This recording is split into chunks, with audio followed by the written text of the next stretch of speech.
আসসালামু আলাইকুম রহমতুল্লাহি ওবরাকাতুহ। সম্মানিত ভিউয়ার্স, আজকে আমরা দ্বিতীয় ক্লাস করব ইনশাআল্লাহ। আমাদের গত ক্লাসের পড়া ছিল হরফের পরিচয়। গত ক্লাসে আমরা হরফের নাম জেনেছি।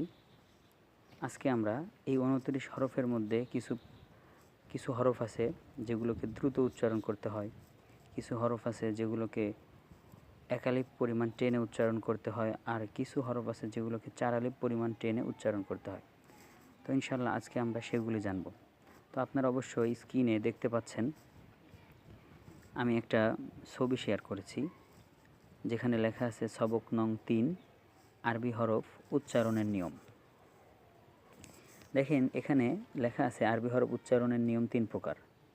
1 নম্বর, দুটি হরফ উচ্চারণের সময় কোনো মদ হবে না। মদ অর্থ টানিয়া পড়া, অর্থাৎ দুইটা হরফের উচ্চারণের সময় কোনো টান হবে না। সেই দুইটা হরফ কি? আলিফ, হামজা। আলিফ, হামজা। দেখেন এখানে উচ্চারণ সময় কোনো টান হচ্ছে না। এরপরে দেখেন 2 নম্বর প্রকারে 12টি হরফ উচ্চারণের সময় একালিপ মদ হবে, অর্থাৎ এই 12টি হরফ উচ্চারণের সময় একালিপ পরিমাণ টেনে উচ্চারণ করতে হবে। যেমন বা, তা, সা, হা, খ, র, ঝা, ত, র, ফা, হা, ইয়া। এরপর দেখেন 3 নম্বর, 15টি হরফ উচ্চারণের সময় 4 আলিফ মদ হবে, অর্থাৎ এই 15টি হরফ উচ্চারণের সময় 4 আলিফ পরিমাণ টেনে উচ্চারণ করতে হবে।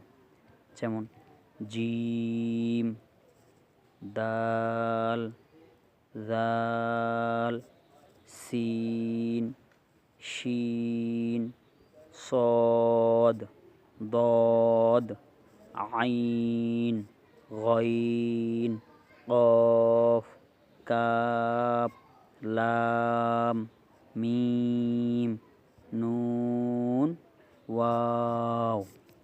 তো আলহামদুলিল্লাহ আমরা জানলাম 29 হরফ কিভাবে উচ্চারণ করতে হয়।